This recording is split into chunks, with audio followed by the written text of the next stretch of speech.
Welcome back. Well, somebody's here with me, and he's been banging his little head into everything, including the camera, because he wants to be petted. And this is how he tells me he wants to be petted, banging his head into stuff. Well, today we are back at Bedford. We are finishing up that under $10 an item purchase thing that I started a week ago. So we're going to take a look at the rest of the items, and we will get started when we come back, won't we? Say yes. Audie says yes.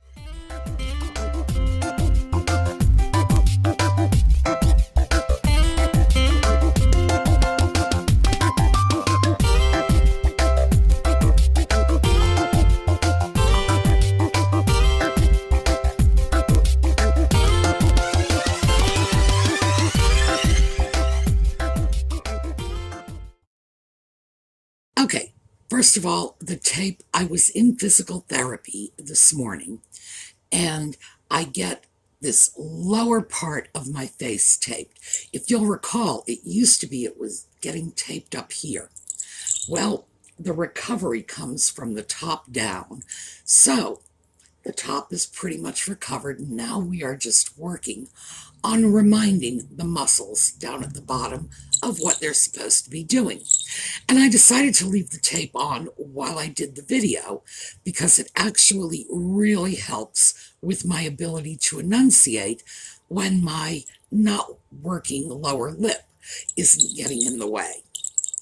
Okay, when we left off at the Bedford Hall, I believe we left off at one of Paul's booths. So we are picking up again with more stuff from Paul. So let's take a look. Well, as usual, Paul did not disappoint. This is a nice plate. We're looking at about, I would say 10 inches end to end, $5. Condition is very good considering the age. And you know, this dull matte gold is a very good indication of age. It's a German piece, and as we've discussed before, European porcelain generally sells in antique shops for more than Japanese porcelain, even though head to head, I just don't see that much difference. Nice piece, nice colors, nice shape. And this one, $6.50. Japan teapot. I think we're looking at about 8 or 9 inches across. So it's a large pot, very interesting, very pretty, and at $6.50, yeah. Yes, I know. I've already said I am so loaded up on teapots, but I couldn't resist that. And frankly, I think I've bought 3 or 4 more since then, too. So what can I say? They're putting them out there. I'm going to buy them. That one was a particularly nice teapot. It has a wonderful Majolica look to it, but Japanese. So I figured that was just an easy call. At $6.50, it's a serious bargain. Definitely thrift store prices. The leaf plate, that leaf-shaped German plate, again, very nice bargain. That's a beautiful piece. Now, ordinarily, when I find interesting plates like that, my first thought is, ooh, I'm going to shove this into my Tidbit tray box. Not that one. That one is probably going to be sold just as it is. It's a beautiful antique German candy dish, and frankly, I'd have a hard time drilling into that piece. I think it It's beautiful. It stands well on its own. And one of the things I like about pieces like that, do you want to go? You can go. All right, don't knock anything over. One of the things I like about pieces like that is that combination of a really interesting shape plus the very bright and vibrant colors. So, yeah, that's an easy one. That's just going to stand on its own. Next up, also from one of Paul's cubbies, and I believe this was a different cubby. Hard to remember, there are so many of them. These are really interesting little pieces, and we'll talk about them after you've gotten a chance to see them. Okay, these are also Paul's pieces. They are $3 a piece. Let me get that tag over for you. $3 tea bags with rest. Well, here's the thing. I'm not 100% sure they are not actually ashtrays, because that is a cigarette rest. Nevertheless, I'm taking them. Easy call. Mid-century Japanese lusterware. To be honest, my suspicion is they have nothing to do with tea. There was probably 2 more in the set, and they were probably individual ashtrays for bridge parties. They made them in odd little shapes like this, and of course, bridge parties being inherently women's games, etc. Yeah, you can pretty much bet that the pieces would be shaped after little domestic objects. So, that is my suspicion. However, looks to me like they do make perfect tea bag caddies. So, tea bag holders? I don't think so.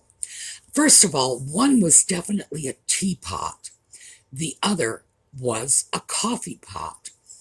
And although, quite frankly, I have seen instant coffee packaged in little bags, just like tea bags, I used to keep them for when I went camping. It was an easy way to kind of make coffee on an open fire if you didn't want to make like a whole pot. But, no, I'm pretty sure those were card table ashtrays. Now, little tiny ashtrays like that, individual ashtrays, were a big thing in the mid-century. And of course, it's important to remember that half the people, yeah, we're back, half the people in this country were smokers. And that was a thing. People kept boxes of cigarettes on their coffee table the way they keep dishes of hard candy or nuts. It was just part of American life. And I have seen little ashtrays like that. They generally came in sets of 4. Some of them were definitely bridge ashtrays, and you can tell because they were in the shape of hearts, diamonds, clubs, spades.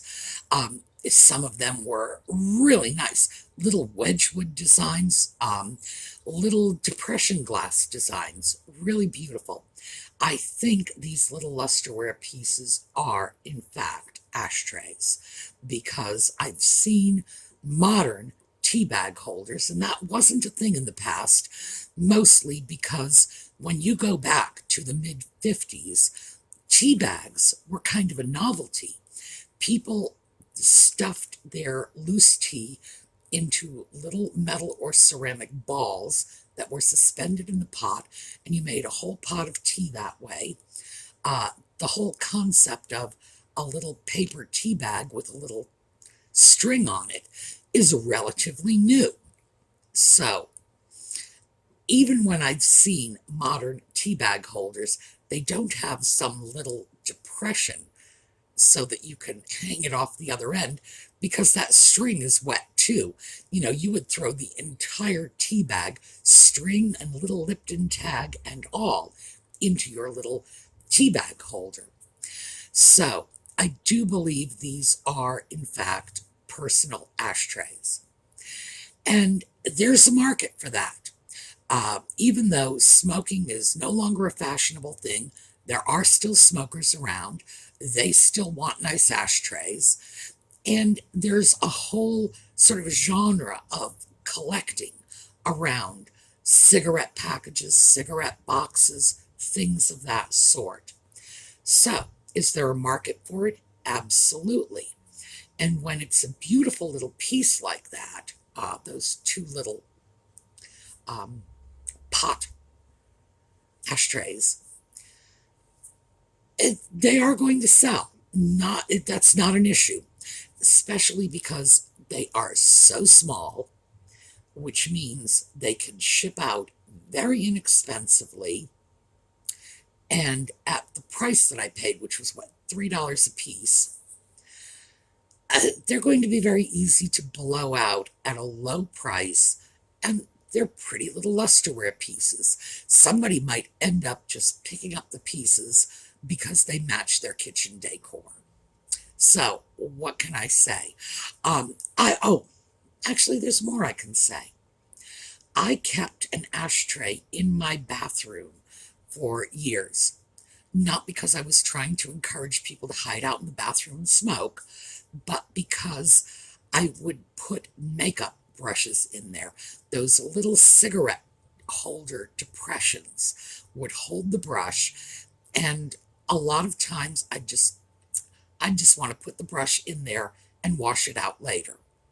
It made it a very convenient place to stuff all kinds of little bathroom sundries, the kinds of things you keep, not like, Q-tips or anything, a wet toothbrush, whatever, where you don't want to spill all over your counter and you might not want to clean up your mess right away. Stick it there, wash it later, wash the ashtray out, you're good to go. So, they are useful. Next up, also from another one of Paul's cubbies, and this, I just love this piece. So, let's take a look. Still with Paul, take a look at this. We are looking at 9 inches tall, probably at least the same across. Very nice. It's a pitcher, $7. Here's where the liquid comes out, and of course it goes in here. There seems to be some sort of mark inside. I'm going to try to take a better look at that. Who knows? I might be able to sort out what it is. The only damage I can see is a little bit of missing coral paint. And I might, in fact, just leave it as it is, or we might do a quick little porcelain repair project with this. Nevertheless, this is a great piece, and I'm certainly not leaving this little guy behind. This piece is not going into my Etsy shop, and I am not going to keep it. I've already got a home in mind for this piece. One of the friends of our channel, Lisa, our artist, rescues large birds. And when I saw that and those beautiful sunny Arizona colors, I just thought, oh goodness, I know where this needs to go. So that piece is going to get packed up. It's going to go to Lisa. If Lisa decides she would like to touch up that little bit of paint, well, it's not like she doesn't have the talent necessary to do it. But I really thought she would love that. So, Lisa, that's heading to your house. Pieces like that, I have to say, if it did go into my shop, of course it would sell. I find bird pictures of all kinds. Small ones, little creamers, especially when they're larger. Oh, they go like crazy. So, I'm pleased to have a home for this because, as you all know, Lisa's been a wonderful friend to this channel. And also, I'm sure it's not lost on you that every now and then she just gets bored and fills up a box for me.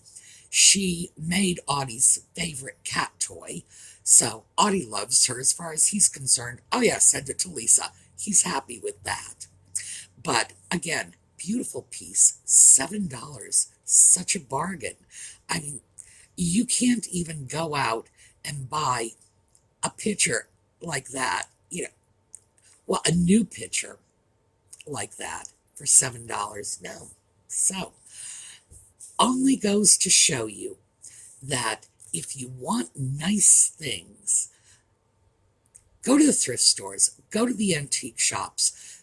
If you know where to look and how to shop, you can beat the daylights out of modern prices. So, next up, oh yes, Pig Booth. Guess where we are? That's right, Pig Booth. Now let's take a walk over here. Owl salt and pepper shakers, $2. Oh yes, coming with. Now these are probably Shawnee. And the reason I say that is they used a very specific cork size. So interestingly enough, that's how I can usually isolate them. They also have a certain look. This is another piece that I am quite certain is Shawnee too. That one is staying behind. It's a single. I do get singles occasionally. But I think we're just going to stick with these little guys for today. But we are going to go over here and take a look at a couple of other things. Mid-century traditional, based on the floral design, I'd say 1930s. It's a creamer, $4. We're not taking it, but it's a good piece at a good price. And here we have another creamer. Again, mid-century traditional. I expect this one is probably 40s or 50s. $5. Not coming with, but again, good price on both pieces. So, I was getting ready to leave the Pig Booth. I thought I had seen everything. $3. This is Fire King lusterware. It's not like the Japanese or European lusterware.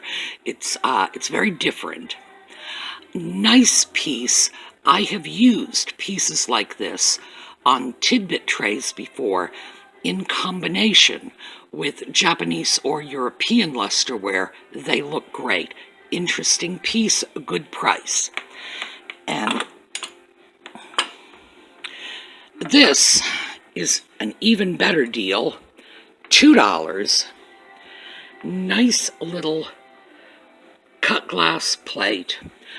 This is what I would call sandwich glass, whether or not it came from Sandwich, Massachusetts. Nice piece. Definitely, I'm seeing Tidbit tray material here. Well, as you can see, we were not content to go sit on the chair. We need a lot of cuddle.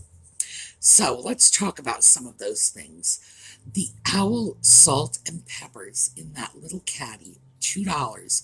Wow, what a good price that was. Owls are collectible. A lot of people love owls, so that's a no-brainer. Also, people really like salt and pepper shakers in caddies, and I've mentioned that several times recently, but those things will sell.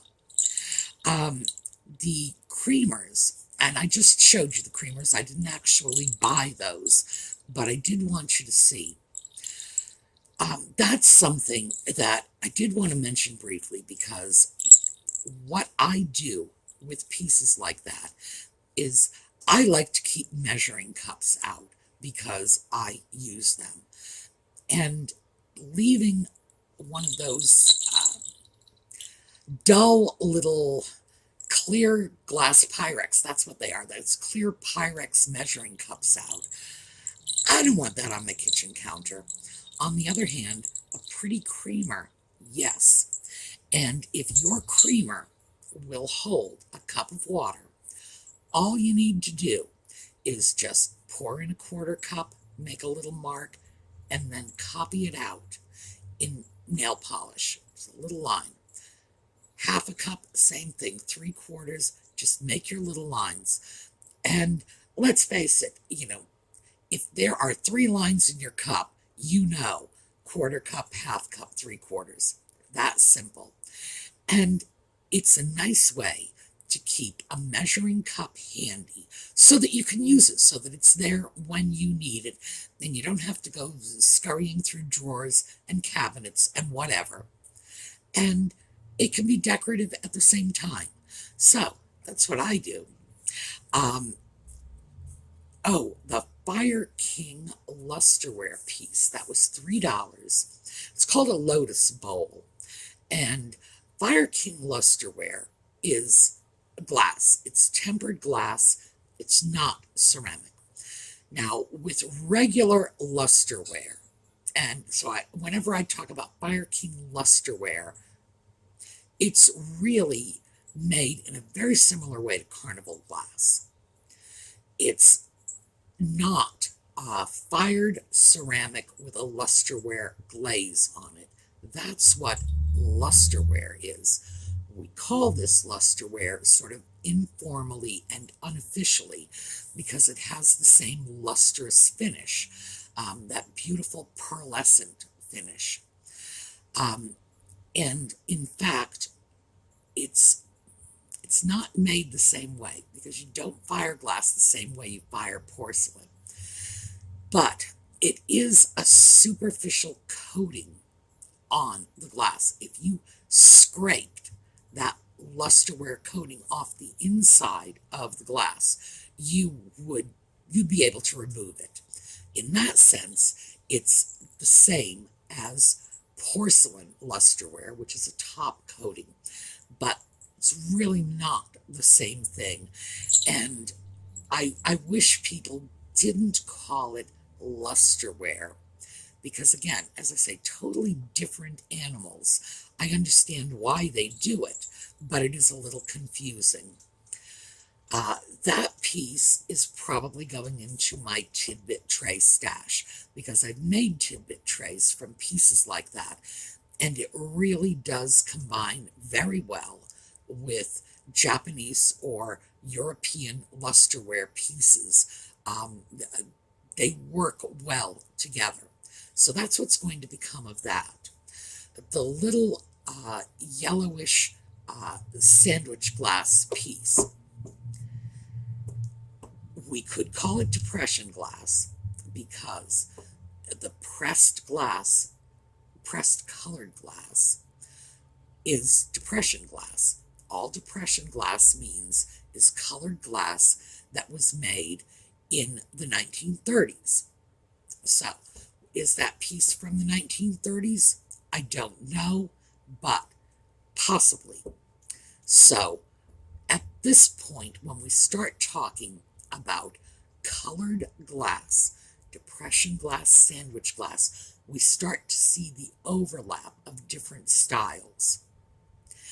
And it's very hard to look at a piece like that yellow sandwich glass piece and say, no, that's not depression glass because depression glass wasn't as heavily cut or, formed in those very three-dimensional patterns.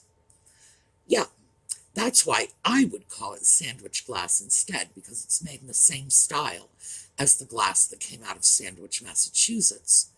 But someone could just as easily pick up that piece and say, this is depression glass, and I'd have a hard time arguing with them. So when you get into early 20th century decorative glassware, as I say, there's a lot of overlap in the styles, overlap in the terminology, and as I mentioned when I talked about depression glass, there were just dozens of companies making this, and each one of the companies was making it the way they chose to. There were no rules in place, so you do see the overlap. But at $2, that piece was a great deal.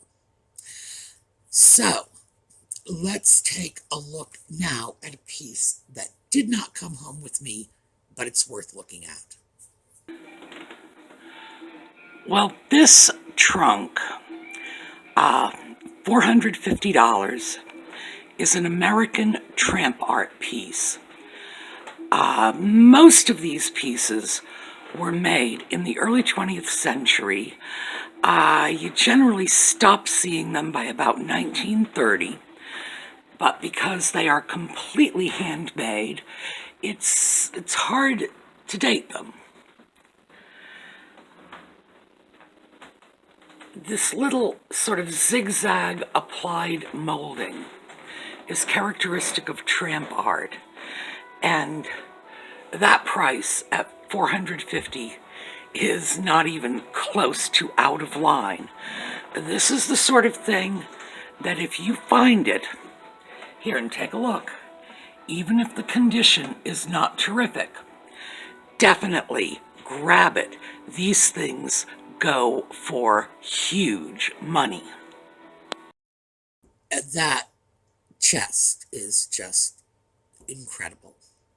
Tramp art is a particular kind of homemade art, and that sort of diamond pattern was really, really common in tramp art. You see a lot of things.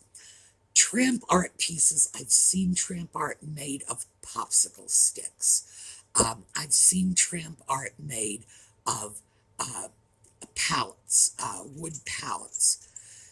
These were pieces that, as the name implies, were just made on the fly by artisans. I would call them artisans because these are great pieces who had no particular training. They just started putting stuff together.